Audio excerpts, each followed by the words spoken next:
28장 1절에서 5절 말씀입니다. 출애굽기 28장 1절에서 5절 말씀입니다.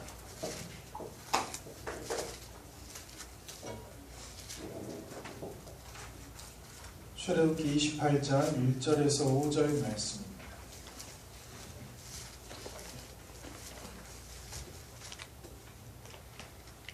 제가 한 절 읽고 여러분들이 한 절 읽고 해서 교독하도록 하겠습니다.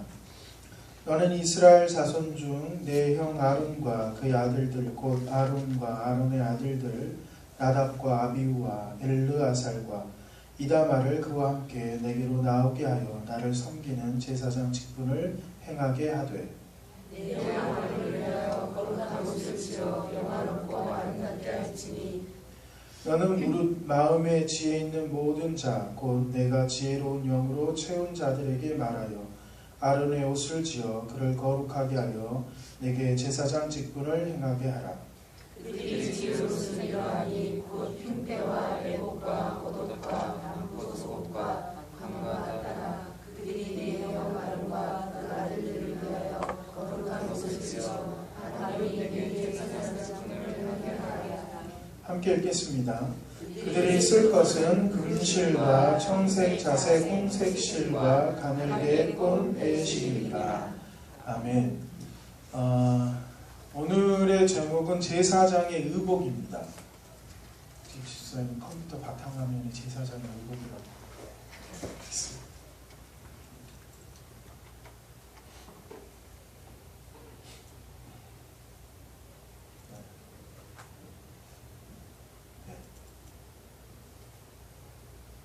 전체 화면. 네. 보이시죠? 사람은 볼 것은 없지만 옷은 이 앞에는 대제사장 의복이고 뒤는 평상복 이렇게 생각하시면 됩니다. 요 얘기를 오늘 1절부터 5절까지가 다 설명하는 건 아니고 그 이후에 이렇게 설명이 쭉 되어 있습니다. 오늘은 그 제사장의 의복에 대한 부분을 함께 나누고자 합니다. 제사장의 의복이라고 하면 우리는 은연중에 이런 생각을 하게 됩니다. 제사장 그러면 목사들을 생각하게 됩니다. 아무리 제가 제사장은 아닙니다 이렇게 해도 그냥 제사장 그러면 목사나 선교사나 전도사님들을 지칭하는 말처럼 느껴지고 성도들은 이스라엘 자손을 의미하는 것이기 때문에 성경 속에서 제사장에 대한 의무나 혹은 의복이나 이런 것들이 나오면 나와는 좀 상관이 없는, 그래서 내게는 조금 자유로운 얘기겠다 이렇게 받아들일 때가 훨씬 많습니다. 물론 제사장의 역할이 오늘날 목회자의 역할과 많이 매칭이 되는 부분도 있습니다. 또한 이스라엘 백성들과 성도들이 그 역할상 또 짝을 이루는 경우가 꽤 많이 있습니다. 그럼에도 불구하고 영적인 의미에서는 우리 모두 다 뭐라고 성경에서는 말하고 있냐면 제사장이라고 말하고 있습니다. 그게 진리입니다. 그러니까 목사가 그 역할을 한다고 해서 목사만 제사장이 아니라 우리 모두가 다 제사장이다 라고 할 수 있습니다. 그 유명한 구절인 베드로전서 2장 9절에 너희는 택하신 족속이요 왕같은 제사장이요 드리요 거룩한 나라요 그의 소유가 된 백성이니 라고 분명하게 우리가 제사장들이다 이렇게 말하고 있습니다. 그렇기 때문에 오늘 우리가 볼, 또 앞으로 몇 번에 걸쳐 볼 제사장의 의복에 대한 설명이 단지 목사나 혹은 전임 사역자들에 대한 얘기가 아니라 우리 모두들의 이야기이며 이 제사장의 의복을 설명하면서 그리스도인으로서 오늘날 우리가 어떻게 살아가야 될 것인가에 대한 교훈과 그리고 배움들이 있기를 바랍니다. 아셨죠? 물론 저렇게 입지는 않겠죠. 당시에는 예쁜 옷이었어요. 오늘날은 워낙 다 색이 있으니까 모르겠지만 예전에는 색 자체가 굉장히 귀한 거였습니다. 자, 그 교훈을 세 가지로 나누어서 보겠습니다. 왜 세 가지냐? 모르겠습니다. 세 가지가 오랜 전통에 따라 세 가지를 합니다. 네 가지 하면 성도들이 기분 나빠하고 두 가지는 왠지 미흡한 느낌이 있고 그래서 대체적으로 세 가지로 맞춥니다. 자, 첫 번째는 직분을 맡은 자는 하나님께서 세우신 것이다입니다. 첫 번째, 직분을 맡은 자는 하나님께서 세우신 것이다입니다. 1절에 보면 이렇게 기록됩니다. 너는 이스라엘 자손 중 내 형 아론과 그의 아들들을 쭉 이름이 나오고 그를 내 앞으로 나오게 하라. 이렇게 나옵니다. 오늘날도 그렇지만 그 당시에도 제사장의 직책이 정말 중요하다는 사실은 이스라엘 백성들 모두가 다 알고 있었을 겁니다. 왜냐하면 누가 제사장이 되고 그 제사장이 어떻게 하여야지 우리에게 어떤 영향을 미치고 어떤 악영향을 미치고 선한 영향을 미칠지를 아마도 모두 다 예상을 했을 겁니다. 그렇기 때문에 제사장의 위치는 제사장들도 이스라엘 백성들도 정말 중요하고 매우 의미 있는 직책이라는 것을 알고 있었습니다. 그런데 그 제사장을 세울 때 하나님께서는 다른 얘기를 하지 않고 아론과 그의 자손들을 부릅니다. 곧 하나님이 택하셔서 이끕니다. 그리고 나아가서 그들의 후손이 제사장이 될 것이라고 말합니다. 자, 제사장의 직책이 매우 중요하고 그 영향력은 이스라엘 백성들에게 아주 강력하게 미쳐질 겁니다. 그렇다고 해서 하나님께서 백성들의 동의를 구함도 아니었습니다. 자, 우리 중에 제사장 할 사람이 누구겠는가? 하니까 그래도 저 사람이 성품을 보면 자질을 보니 저 사람이 제사장 감입니다. 이런 거 묻지 않았다는 거예요. 꼭 그 말은 하나님이 제사장을 불렀지만 그 제사장에 대한 자질이나 성품이나 자격에 대해서 논하지 않았다는 겁니다. 가장 중요한 건 뭐냐면 하나님의 택하심으로 제사장이 세워졌습니다. 물론 제사장이 세워지고 나서 제사장으로 세워지는 데까지는 여러 절차들이 있었고 과정들이 있었지만 또 훈련이 있었겠지만 분명한 건 하나님께서 세우셨다는 겁니다. 하나님께서 택하셨고 하나님께서 세우셨다는 겁니다. 그래서 직분자는 하나님께서 세우신 것입니다. 오늘날 우리에게 이 직분에 대한 얘기를 얘기하면서 저는 세 가지로 좀 나눴습니다. 왜 또 여기 세 가지냐? 제가 세 가지를 좋아하나 생각드는데 첫 번째는 교회이고 두 번째는 가정이며 세 번째는 세상입니다. 자, 첫 번째 교회의 직분에 대한 얘기를 해봅시다. 우리들도 교회에서 여러 가지 직분을 맡고 있습니다. 직분 그러니까 이제 그 장로, 권사 이게 딱 떠오르시겠지만 직분이라는 것은 사명을 맡았다는 겁니다. 직책을 맡았다는 겁니다. 우리는 교회에서 직분을 생각하면 제일 먼저 떠오르고 제일 두드러지는 직분은 뭐냐면 목사입니다. 목사. 저죠. 제일 두드러지죠.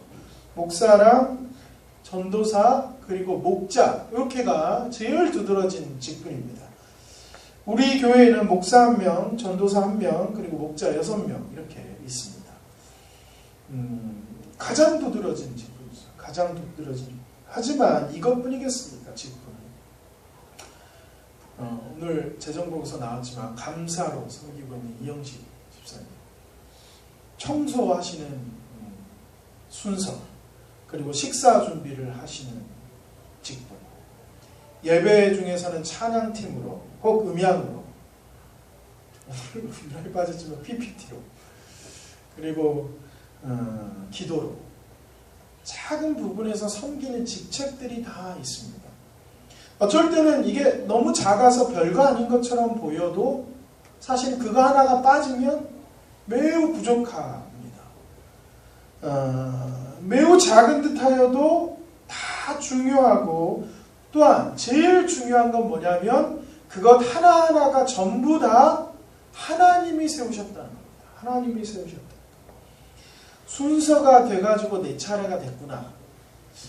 사람이 없어가고 목사님이 하라 그래서 그리고 돌아가면서 하니까 내 순서 혹은 내가 준비가 되어가지고 내가 자질이 있어서 자격이 되어가지고 하는 것도 아니란 얘기입니다. 우리의 눈으로 볼 때는 사람들의 움직임에 의해서 내가 무언가를 맡고 있는 것 같이 보이지만 우리가 가장 크게 머릿속에 염두하고 있어야 되는 것은 뭐냐면 내가 맡고 있는 이 직분은, 이 일은 하나님께서 세우셨다는 겁니다. 세우신 거라는 겁니다. 마찬가지로 다른 사람이 맡고 있는 저것 또한 하나님이 세우셨다는 겁니다. 그렇기 때문에 함부로 할 수 없는 겁니다. 왜 제가 하나님이 세우신 것에 대한 얘기를 쭉 하고 있냐면 우리들이 하는 일들이 다 존재합니다. 그런데 누구의 일을 하고 있느냐, 누가 나에게 이 일을 맡겼느냐가 그 사람의 일의 가치를 정하는 겁니다. 제가 하나 설명을, 누가 맡겼냐, 이게 중요합니다. 우리 한때 꽤 오래전 일이지만 김영삼 대통령이 이렇게 전 대통령이 그 국가적 쇄신을 위해서 뭐라 그래, 그 국수를 시켜 먹, 점심 국수 먹는 막 TV에 나오고 그랬잖아요. 안동국시. 그래서 유명해지고 막 이랬는데, 자 생각해 보세요. 대통령이 국수를 먹기로 했어요. 그래가지고 비서실장한테 말했죠. 이번 점심 국수 먹겠다. 그럼 뭐 했겠어요? 국수 배달을 시켰겠죠. 그래서 만들자고 배달을 시켰겠죠. 그러면 똑같이 전화를 했을 거예요. 유명한 국수집이겠지만, 자 대통령이 국수를 먹기로 했습니다. 1시까지 정확히 오셔야 되고, 불지 않게 면하고 국물 따로 해가지고 조리가 가능하게 배달을 해주십시오. 했겠죠. 배달을. 제가 지금 중요한 건 배달입니다. 물론 오토바이가 오지는 않았겠죠. 되게 좋은 차가 왔을 가능성이 많습니다. 자, 근데 우리가 점심을 먹어, 국수를 먹고 싶어. 우리 국수 배달하면 뭐예요? 전화해가지고 국수 배달해주세요. 소망빌딩 8층입니다. 자, 제가 왜 이 말을 하고 있냐면 똑같은 국수를 먹는 거예요. 똑같이 전화해서 국수를 배달시키는 거예요. 근데 그 비서실장은 대통령의 명을 받아 아주 똑같이 국수 배달인데 엄청난 일을 수행하고 있는 거예요. 근데 나는 그냥 우리 먹을 국수 시킨 거예요. 똑같은 국수를 시키는 거지만 뭐냐면 누가 일을 맡겨서 그걸 하고 있느냐가 그 사람의 가치를 결정해낸단 말이죠. 나란 일을 한다고 해서 뭔가 거창한 걸 하는 게 아니에요. 내가 엄청나게 나란 일을 한다고 들어간다고 해도 여전히 팩스 보내고 그 청사 청소하고 이럴지 몰라요. 그러나 내가 나란 일을 한다, 국가에서 맡긴 일을 한다는 걸로 그 일에 자부심을 갖고 그 위치가 결정된다는 말이죠. 크든 작든. 지금 지방선거 하고 있는데 이렇게 말하면 너무 제가 폄하하는 것 같지만 그 의회, 시의회든 구의회든 국회의원이든 하는 거 보면 학급 의회랑 비슷해요. 초등학생 학급 의회랑 똑같아요. 싸우기도 하고 막 안 듣고 막 못 들은 척하고 기억 안 나고 막 이런 거 거의 학급 의회보다 더 못한 듯한 느낌이 있지만 하는 거 똑같지만 그들은 국가의 부름을 받고 그 자리에 있다는 것 자체로 우리가 그들에게 권위를 주고 명예를 주고 돈을 주는 겁니다. 누구의 일을 맡고 있느냐는 굉장히 중요합니다. 우리가 하고 있는 일이 작아 보일 때도 있고 커 보일 때도 있으나 그걸 누가 시키냐면 하나님이 세우셔서 시키셨단 말이에요. 하나님이 세우셔가지고 내가 이곳에 청소를 하고 식사를 준비하고 말씀을 준비하고 있단 말이죠. 찬양을 하고 기도를 하고 반주를 하고 안내를 하고 이 모든 일이 하나님이 세우셨고 시키셨기 때문에 어찌 함부로 여길 수 있겠습니까? 어찌 그냥 넘어갈 수 있겠습니까? 아까 국수 자꾸 얘기했지만 대통령이 시킨 국수는 얼마나 노심초사하면서 얼마나 안 봐도 뻔하지만 얼마나 지시사항이 많았겠어요. 면인데요. 우리가 그냥 동네 아저씨가 시키면 이러면서 시키는 거겠죠. 배달하나요? 뭐 이런 거죠. 누가 시키느냐, 무슨 일을 하고 있느냐의 자각에 따라 그 일에 대한 열심이 있습니다. 하나님이 세우셨기 때문에 사람은 몰라도 하나님은 보십니다. 좀 무섭게 말한다면 하나님이 시키신 일에 대한 사명에 대한 평가가 분명히 있다는 얘기입니다. 무섭게 말해서 그렇고 좋게 말하면 사람은 몰라줘도 하나님은 아신다. 그 일 아무도 모를 때조차라도 하나님은 분명히 그 일을 기억하고 알아주신단 말이죠. 그게 하나님이 세운 직분입니다. 교회 직분을 얘기했다면 사실 이것만이 직분은 아닙니다. 더 중요한 직분은 가정의 직분입니다.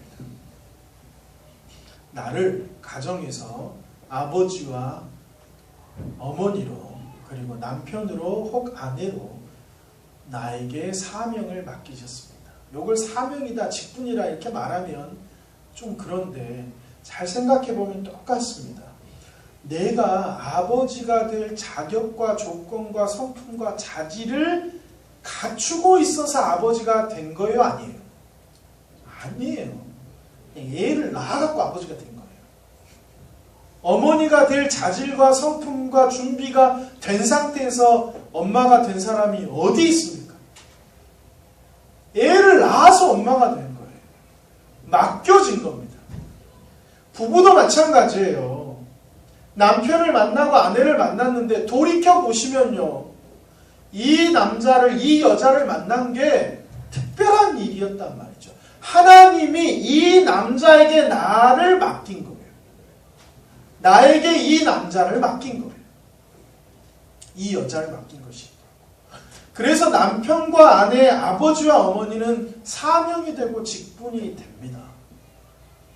아이는 나에게 선물로 주어졌고 우리 가정에 선물로 주어졌으며 우리는 이 아이에 대해서 하나님이 세우신 아버지로서의, 어머니로서의 직분을 감당해야 됩니다.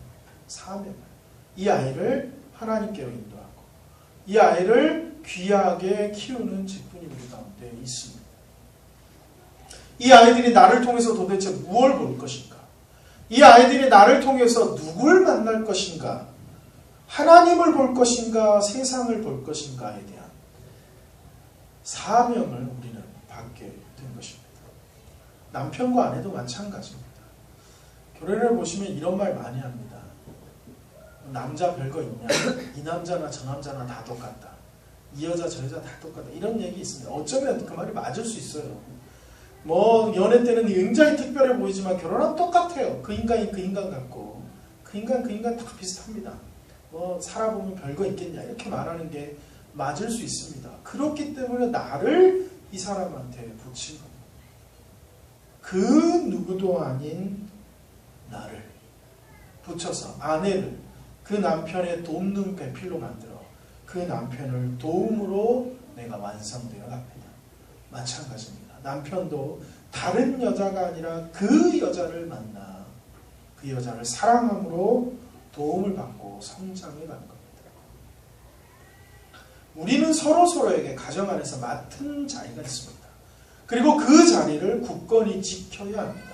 그리고 이 자리를 세운 것이 내 힘인 것 같지만 실상은 하나님이 세우셨습니다. 하나님이 세우셨습니다. 그래서 결혼식 주례할 때 이게 하나님이 짝지어 주셨다 이런 말을 하죠. 그래서 교회에서는 이혼에 대해서 좀 하지 말았으면 하는 그 견해를 견지합니다. 그렇다고 해서 제가 이혼은 안 된다 이런 말은 하지 않습니다. 이혼할 때도 있어요. 맨날 때리고 훔치고 말아먹고 이런 사람은 부부로 짝했지만 범죄하고 있기 때문에 격리해야 돼요. 그래서 이혼이 필요한 거겠죠. 그러나 분명한 건 그런 게 아니라면 뭐 성격차, 성격은 다 차이가 나죠. 다 차이가 나는 거예요. 그걸 그 사람에게 맡긴 겁니다.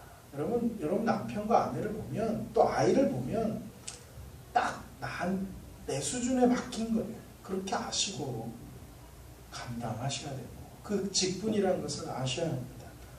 세 번째는 굉장히 중요한 건데 무엇보다도 중요한 직분은 그리스도인이라는 직분입니다. 그리스도인이 다 교회를 다닌다는 것과 같다는 얘기는 아닙니다. 내가 그리스도인 됐다는 것. 그리스도인의 이름을 가졌다는 것은 하나님께서 이 땅에 세우신 사명자입니다.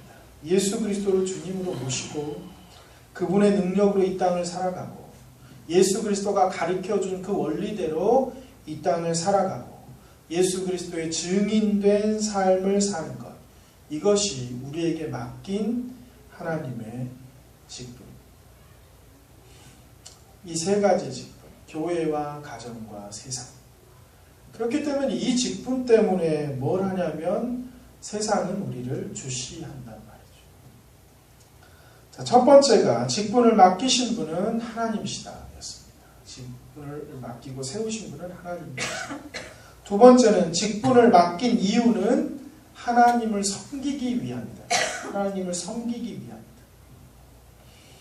제사장 직분을 아론과 그의 아들들에게 맡긴 이유는 1절에 뭐라고 나와있냐면 나를 섬기는 제사장 직분을 행하게 하되, 나를 섬기는 제사장 직분을 행하게 하되, 이렇게 되어 있습니다.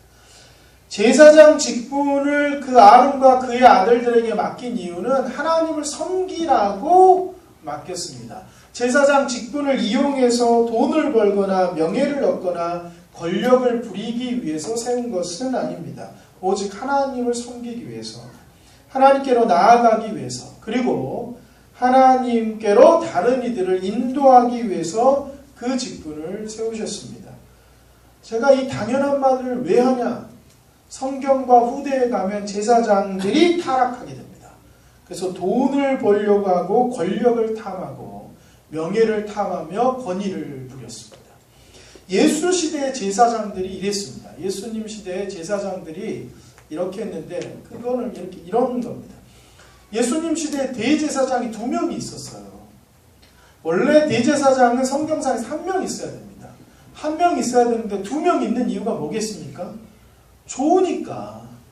그 일이 너무 싫으면 당신이 하시게 이러겠지만, 너무 좋으면 내가 하려고 하니까 서로 이쪽에서 세우고 저쪽에서 세워가지고 대제사장이 2명이었습니다. 왜 그때 대제사장이 2명이었냐면 정치적인 경제적인 이유였습니다. 왜 그랬냐면 성전에 예배를 드릴 때, 제사를 드릴 때 양이나 소를 가져와야 돼요. 근데 멀리서 올 때는 못 갖고 오죠. 만약에 인천에서 교회가 있는데 제사를 요즘에 드린다 칩시다. 그런데 저기 뭐 땅끝 마을에서 양 끌고 어떻게 오겠습니까? 그러니까 돈을 가지고 와서 인천 근처에서 양을 샀어요. 그게 이제 성경에도 그렇게 하라고 나와 있습니다. 근데 제사장들이 뭘 하냐면 장사를 합니다. 성전 옆에다가 장사를 해가지고 제사장들이 관리하는 시장을 마련해요. 그래가지고 여기서 이 시장 관리하는 사람들이, 상인들이 재물을 갖고 오면 검사를 제사장들이 하는데, 거기 도장이 딱 찍히면 통과. 뭔지 아시겠죠? 통과.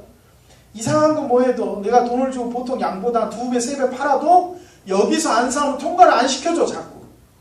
통과. 그럼 돈을 벌어요.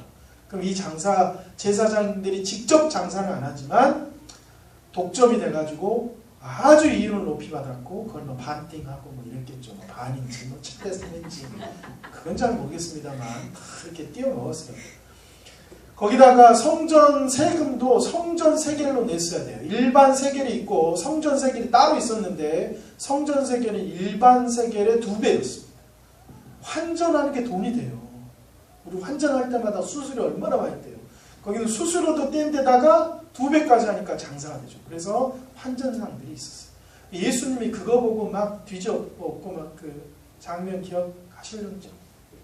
그래, 시장에서 그렇게 돈도 되고 권력도 되고 존경도 받으니까 제사장, 대제사장이 2명이고 그에 따르는 제사장 파들이 둘로 갈렸겠죠. 그들이 사두개파였습니다. 권력과 부와 명예를 탐했습니다. 이것이 제사장들의 모습이었단 말이죠. 하나님을 섬기는 게 아니었습니다. 이것이 성경에만 기록되어 있냐? 그게 아니라 중세시대 사제들도 그랬습니다. 돈을 받고 면죄부를 팔았고, 돈을 안 해주면 기도를 안 했고, 돈을 안 내고 내 말을 안 들으면 교회를 못 오게 파문을 시켰고, 성만찬을 못 들어오게 하고 이랬습니다. 사제들이. 그래서 타락한 사제 때문에 종교개혁이 일어날 수밖에 없는 상황이 되었겠지만, 그게 성경에도 있고 역사 속에도 있습니다. 솔직히 현재에도 있습니다. 기도받으려면 돈 내야 되거나 여전히 암암리에 존재하죠. 목사가, 그리고 직분자가 하나님을 위해 섬기기 위해서가 아니라 자신의 이로움과 이익을 위해서 그 직분을 이용하는 경우가 요즘에도 굉장히 많이 있습니다. 아까 직분 얘기를 했습니다. 하나님의 일을 하기 위해서, 하나님을 섬기기 위해서 직분을 세웠다. 교회 직분을 봅시다. 교회 목사와 목자와 그리고 맡은 자들에게는 하나님을 섬기라는 봉사의 명령을 분명히 받았습니다. 하나님을 섬기고 하나님을 영화롭게 하기 위함입니다. 명예를 드높이고 자기의 이름을 높이기 위함이 결코 아닙니다. 돈을 벌기 위함도 아니고 사업을 하기 위해서 직분을 가지는 것도 아닙니다. 사회적 위치를 위해서 교회의 직분을 가지는 것도 아닙니다. 제가 왜 이걸 강조하냐면 사실 요즘에 교회에 사업하려면 큰 교회 가야 됩니다. 그리고 사업하려면 명함에다가 어디 교회 장로라는 직함을 넣어야 됩니다. 그러려고 직분 받는 사람들이 꽤 많습니다. 하나님을 섬기기 위해서가 아니라 자신의 명예와 위치를 위해서다. 침례교에서는 장로라는 직분이 없습니다. 집사가 직분에 안수집사까지 있습니다. 근데 교회에서 이제 그 장로에 대한 논의가 굉장히 많습니다. 침례교회. 그래서 이제 주기도 하고 그럽니다. 왜냐하면 내가 사회적으로 사업을 하다 보면 어디 교회 집사요. 그러면 장로들이 깔본다는 거야. 그래서 뭐 어떻게 하자 있어야 된다 막 이런 얘기를 합니다. 그게 요즘의 모습이라는 거예요. 장로가 명예인 거예요. 그런데 마찬가지 권사가 명예인 거예요. 그래서 섬기라는 게 아니라 내 이름을 위해서, 나의 명예를 위해서, 나의 위치를 위해서 그게 필요하다고 말한단 말이죠. 오직 하나님을 위해서입니다. 하나님을 섬기기 위해서. 목사는 하나님을 섬기기 위해서 사람들에게 하나님을 전하고 말하기 위해서 말씀의 섬김을 요청받는 겁니다. 다른 게 아니라 이걸 요청받는 거예요. 돈을 벌기 위해서 뭔가 이름을 드높이기 위해서 말씀을 준비하고 가르치는 게 아니라 하나님을 섬기기 위해서, 전하기 위해서 이걸 요청받습니다. 목자는 목장원들을 세우기 위해서 그들을 하나님께로 인도하기 위해서 아비의 마음을 요청받습니다. 예배를 맡은 자는 그 예배가 온전히 하나님께 영광이 되기 위해서 그 시간에 섬김을 요청받습니다. 교회의 다른 여러 가지 직분들도 다 그러합니다. 하나님께서 명하셔서 하나님께서 섬기기, 하나님의 나라를 위해서 또 누군가를 봉사하기 위해서 그 섬김의 요청을 받습니다. 가정의 직분도 그러합니다. 더 중요하죠. 더 중요해요. 아버지와 어머니, 남편과 아내는 자신의 이익을 위해서 가정을 이용할 수 있습니다. 충분히. 옛날 가부장적인 사회에서는 아빠를 위해서 가정이 다 희생하는 경우가 꽤 많았습니다. 아빠 일하는데 집에서 쉬셔야지. 그럼 딱 옆에는 다 막 쥐죽은 데도 있고. 남자는 그때를 그리워하고 있습니다. 그때 좋았지. 이렇게. 요즘 뭘 쥐죽은 듯이 있습니다. 힘들어요, 남자는. 그러니까 세상이 이상해졌다는 건 아니지만 너무 급변하는 사회 때문에 적응을 못하고 있습니다. 근데 진짜로 이래요. 아이들을 섬기기 위해서, 아이들을 잘 키우기 위해서 아버지와 어머니가 된 거예요. 근데 대체적으로 아버지와 어머니가 되어서 아이들을 이용해서 나의 명예를, 나의 만족을 채우려고 하는 부모가 허다. 내가 의사 못됐으니까 우리 자식은 꼭 의사를 시키고 말리라. 그래서 TV 봤는데 공부 감옥 아세요? 1인용 공부 부스가 있어요. 요즘에 청담동에서 인기가 그렇게 한대요. 요게 한 해 300이래요. 300인가 400인데 이렇게 1인용 독서 뭐라 그래야 돼요. 그러니까 전화 박스 같이 생겼어요. 나무로 만들었는데 그 안에 책상이 딱 있어요. 딱 있는데 그게 왜 공부 감옥이라는 이름이 붙냐면 거기 열심히 사람 밖에서 문을 잠근대요. 그리고 CCTV를 달아놓고. 그래서 공부 감옥이라는 말이 나왔다. 성공을 위해서. 우리 아이가 잘 돼야 돼요. 근데 여러분 학부모가 되면 이해가 가. 우리 아이가 맨날 꼴찌면 막 맘상해. 못 가겠고 막 이러잖아요. 그래서 막 이용하는 거예요. 아이를 나의 명예와 부와 그리고 뭐라 그래야 돼요? 만족을 위해서 이용할 때가 있습니다. 나의 이익을 위해서 남편을, 나의 이익을 위해서 아내를 이용할 때도 충분히 있습니다. 네, 충분히. 아내를 사랑하는 게 아니라 남들에게 좋은 가정을 보여주기 위해서 액세서리처럼 달고 다니는 부부도 꽤 있습니다. 이 모든 것이 다 잘못된 겁니다. 하나님이 맡겨주신 것은 하나님의 가정 세우기 위해서 우리에게 아버지로, 어머니로, 남편으로, 아내로 사명을 맡기신 겁니다. 나를 위해 희생을 강요하거나 이용할 수 없는 겁니다. 세상에서의 그리스도의 직분이라는 것도 마찬가지입니다. 정말 중요합니다. 나는 그리스도인입니다. 하나님을 알고 그리스도를 주인으로 구원자로 모시는 사람입니다. 우리들은 하나님의 능력을 가지고 그 능력이 파워가 아니라 예수 그리스도가 하셨던 것처럼 사랑이라는 능력을 가지고 이 땅에 온 사명자들입니다. 그리스도가 되어서, 그리스도인이 되어서 이 땅에서 잘 살고 복받고 형통한 게 우리들의 사명의 전부가 아니라 우리는 하나님의 나라를 이 땅 가운데에서 이루어내는 것이 우리의 사명이라고. 거창하게 말하는 것 같지만 사실입니다. 이 세상을 조금 더 아름답게, 이 세상을 조금 더 하나님의 나라답게 만들어내는 것이 이 땅에 우리를 보내신 사명이라고. 그리스도인이 그런 거라고요. 물론 그렇다고 민족을 변화시키고 세상을 뒤집어 엎고, 저는 이런 거창한 얘기 별로 안 좋아합니다. 민족을 변화시키려고 가정을 없애고 이런 사람들이 있으니까 너무 거창한 거 말고 내가 지금 보는, 내가 있는 이 자리. 유대인들의 중요한 가치 중에 뭐가 있냐면 티큰 올람이라는 게 있어요. 한번 얘기한 적이 있는데, 티큰 올람이라고 해서 하나님이 세상을 이렇게 불완전하게 만든 것은 나에게 이 땅을 조금 더 아름답게 만들라는 사명을 주시기 위함이다. 이게 유대인들의 격언 같은 거예요. 그래서 하나님이 나를 하나님 동역자 만드셨다. 이렇게 생각합니다. 그래서 그들은 자신이 속한 그곳을 아름답게 만듭니다. 자신이 속한 그곳을. 제 얘기를 좀 하자면, 제가 이거 한번 얘기한 것 같은데 마케팅을 고민한 적이 있습니다. 제가 여기 그 소망 글로벌 예배를 일주일에 한 번꼴로 계속 갑니다. 그럼 사장님이 이제 제가 모이는 예배 시간에 그 회의를 합니다. 그러니까 예배는 30분인데 보통 25분에 마치는데 앉아서 회의하는 시간 1시간. 그러니까 제가 더 1시간 반을 앉아있을 때가 있어요. 1시간에 참 답답한데, 이게 회의라기보다는 사장님의 어떤 사업적 방향과 그 계획과 아이디어를 막 계속 얘기합니다. 물론 제가 처음에는 한 반 못 알아먹었는데 요즘에는 70% 알아먹습니다. 계속 듣다 보니까. 그러면서 뭔 고민을 했냐면 사실 연초에 그런 고민을 했었습니다. 야, 역시 사업하는 사람은 다르구나. 끊임없이 아이디어.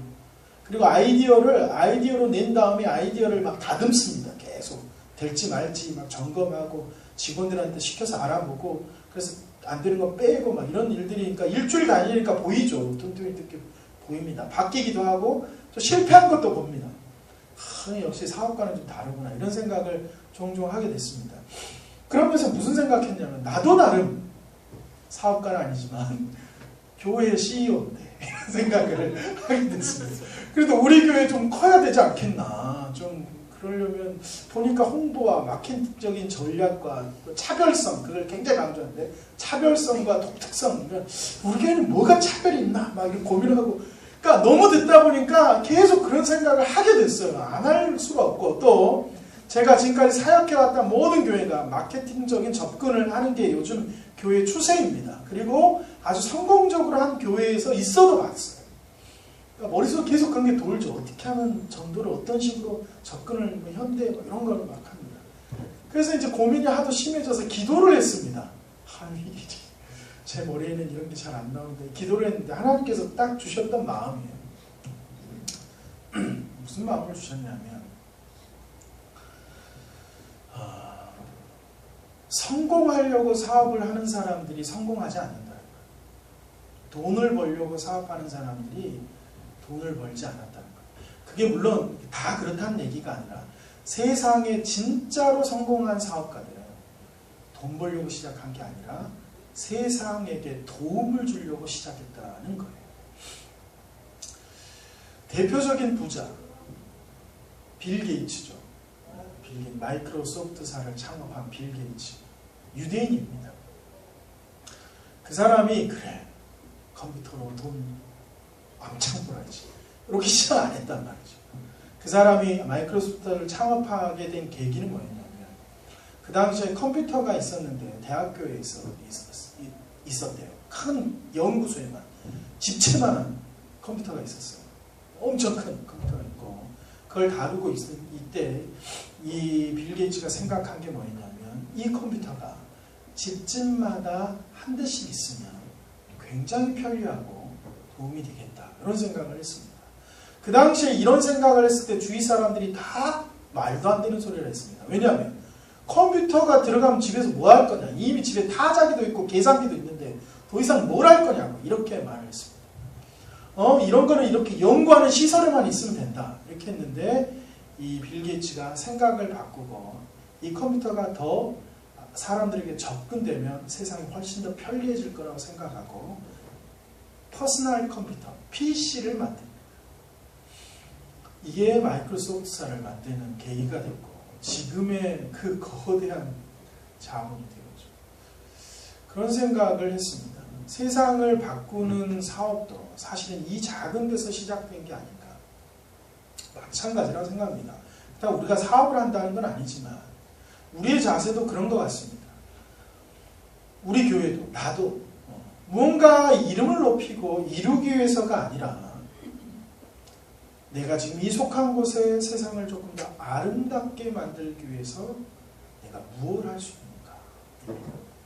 무엇을 할 수 있는가? 이것이 저와 여러분들이 아마 다 다르실 거예요. 저는 아마 말씀에 대한 게 제일 가장 크기 때문에 요즘에 차차차차 성경 연구원을 꼭 만들어야겠다 생각합니다. 제가 나눌 수 있고 하나님의 말씀을 좀 더 보기 쉽게 만들 수 있는 것 나에게 맡겨진 사명이 아닐까 생각해서 그럽니다. 다 다르시겠죠. 우리에게 분명한 건 하나님 우리에게 맡겼다는 겁니다. 세상을 조금 더 아름답게, 세상을 조금 더 하나님의 나라답게 만들기 위해서 우리에게 모두 사명을 주었다는 겁니다. 세 번째는 직분자에게는 거룩한 옷이 주어졌다는 겁니다. 직분자에게는 거룩한 옷이 주어졌습니다. 2절 3절에 보면 이렇게 나와 있습니다. 내 형 아론을 위하여 거룩한 옷을 지어 영화롭고 아름답게 할지니 너는 무릇 마음에 지혜 있는 모든 자 곧 내가 지혜로운 영으로 채운 자들에게 말하여 아론의 옷을 지어 그들을 거룩하게 하여 내게 제사장 직분을 행하게 하라. 제사장이 된 그들에게 자질과 자격을 논하지 않고 세운 그들에게 뭘 했냐면 사람의 능력이 아니라 하나님의 지혜의 능력을 채운 자들을 통하여서 거룩한 옷을 지어서 그들을 거룩하고 영화롭게 만들어라. 하나님을 섬기는 일이고 하나님께 나아가는 일이고 하나님께로 백성들을 인도하는 일이기 때문에 그에게 거룩한 옷, 달리 말하면 거룩하게 만드는 옷을 지어 입혀 그들을 거룩하고 영화롭게 하여 그 일을 감당하게 하라. 이렇게 말했습니다. 옷은 유니폼이에요. 유니폼. 옷은 신분과 위치와 능력을 나타냅니다. 경찰은 경찰복을 입고 있어요. 경찰은 경찰복을 입고 있기 때문에 우리는 경찰을 보면서 저 사람은 도둑을 때려잡을 수 있구나. 나쁜 놈한테 경찰 부르면 제가 이길 수 있구나라고 그 신분과 위치와 능력을 짐작하는 거예요. 막 경찰이 소매치기한테 막 두드러 맞고 이러면 너무 이상하잖아요. 경찰이 잡아야지. 막 패면 안 되겠지만 막 잡아가지고 막 이렇게 있어야죠. 그럴 수 있다라고 우리는 경찰을 생각하는 거예요.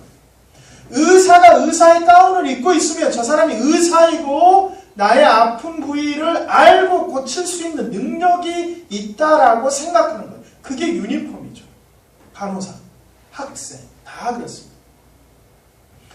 우리는 옷을 입음으로 그 사람의 신분을 알고 그 옷을 통하여 그 사람의 신분에 따른 권위와 권력을 알고 있고 또 하나는 우리는 그 옷을 통하여서 그 사람의 기능과 능력을 짐작하게 됩니다. 제사장은 하나님께 나가고 하나님께로 사람을 인도하는 자이기 때문에 그에게는 제사장의 옷이 꼭 필요한 겁니다. 거룩하게 하는 옷을 입고 거룩하게 하는 옷을 입었기 때문에 사람들을 거룩하게 하는 하나님 앞으로 이끌 수 있고 또한 하나님께로 나아갈 수 있는 존재라고 알고 기대하는 겁니다. 제사장도 인간이기 때문에 죄인입니다. 하나님께로 나아갈 수가 없어요. 거룩한 하나님께로 나아가기 위해서는 거룩해져야 합니다. 그래서 제사장들은 하나님께로 나아가기 위해서 거룩한 옷을 반드시 입어야 하고 거룩하게 만든 옷을 반드시 입어야 됩니다. 이것은 사람의 능력으로 안 되고 하나님의 지혜로 하나님의 능력으로 가능합니다. 이것이 오늘날 우리에게 무엇이냐면 그리스도의 보혈의 피입니다. 사람의 능으로 한 게 아니라 하나님의 지혜로 예수 그리스도로 덧입는 거룩한 옷으로 우리는 뭐하게 되냐면 하나님께로 나아갈 수 있게 됩니다. 그리고 마태복음에 보면 예수님이 비유로 말할 때 이 예복을 입지 않고 천국잔치에 들어올 수 없고 이는 잡아서 결박하여 성문 밖으로 내쳐서 이를 갈게 하라. 들어보신 적 있으시죠? 이 예복은 중요합니다. 그렇기 때문에 이 예복을 입고 있는 이 거룩한 옷을 입은 우리들은 제사장인 직분자인 하나님께 사명을 받은 우리들은 모두 다 뭘 입어야 되냐면 이 거룩의 옷을 입어야 하고 우리를 거룩하게 하는 옷을 입어야 하고 이걸 입지 않으면 하나님께로 갈 수 없고 또한 이 옷을 입으면 그에 걸맞게 거룩해져야 합니다. 우리는 반드시 이 옷을 입어야 합니다. 그렇기 때문에 거룩은 선택의 문제가 아니라 책임과 의무, 필수에 대한 문제예요. 우리는 의사를 보면서 저 사람 날 고칠 거라고 능력을 기대해요. 경찰을 보면서 때려잡을 수 있다라고 기대합니다. 마찬가지로 거룩한 옷을 입고 있는 이 땅의 사명자로 제사장으로 부름받은 우리에게는 하나님께로 나아가는 거룩의 능력을 요청하는 거예요. 그것이 있다라고 기대하는 거예요. 우리에게. 우리가 그리스도인이 되었다는 것은 거룩하게 되는 옷을 입은 겁니다. 그러니까 반드시 입어야 되고 세상은 우리가 입은 옷을 봅니다. 그리고 그 옷에 걸맞는 신분과 능력을 요청합니다. 세상은 우리를 주시합니다. 잊지 마십시오. 제가 한복 입고 이렇게 머리 이렇게 하면 스님 비슷한 줄 알아요. 그래서 신기하게는 쳐다보지만 내가 하는 행동을 주시하진 않아요. 이해가세요? 그냥 신기하게 보는 거예요. 제가 뛰어다니나 이런 거 다녀도 그냥 신기하게만 봅니다. 그렇지만 제가 목사라고 말하는 순간 사람은 주시합니다. 제가 어떻게 사는지, 제가 말을 어떻게 하는지, 행동을 어떻게 하는지 저를 눈여겨봅니다. 그래서 웬만하면 목사라고 말 안 하려고 노력을 굉장히 합니다. 말 안 하면 전혀 몰라요. 여러분들이 그리스도인이라고 말하는 순간 다들 여러분을 주시합니다. 여러분들이 제가 불교 신자요라고 말한다고 여러분 누굴 주시하세요? 주시 안 해요. 오직 그리스도인이라고 말하는 순간 사람들이 우리를 비판하고 손가락질하고 혹은 칭찬하고 우리는 거룩의 옷을 입고 있습니다. 우리는 다 사명자이고 직분을 맡은 자입니다. 교회에서도 우리에게 직분을 요청하고 가정에서도 우리는 직분을 요청받고 있으며 또한 세상은 우리를 주시합니다. 우리는 거룩한 옷, 거룩하게 하는 그리스도로 옷 입고 반드시 거룩의 길로 가야 합니다. 그 거룩의 길이 각자마다의 모양은 조금씩 다를 수 있으나 우리는 다 알게 됩니다. 저 사람이 정말 하나님 닮은 사람인지 그 능력을 갖고 있는지 거룩의 능력을 표현하는 자인지 다 알고 있고 다 보고 있습니다. 그래서 우리의 거룩은 멈출 수가 없습니다. 쉬었다 갈 수도 없고 거꾸로 돌아갈 수도 없습니다. 여러분, 우리는 다 사명자입니다. 이 제사장의 의복을 입듯이 거룩의 옷을 입어갑시다. 같이 기도하겠습니다.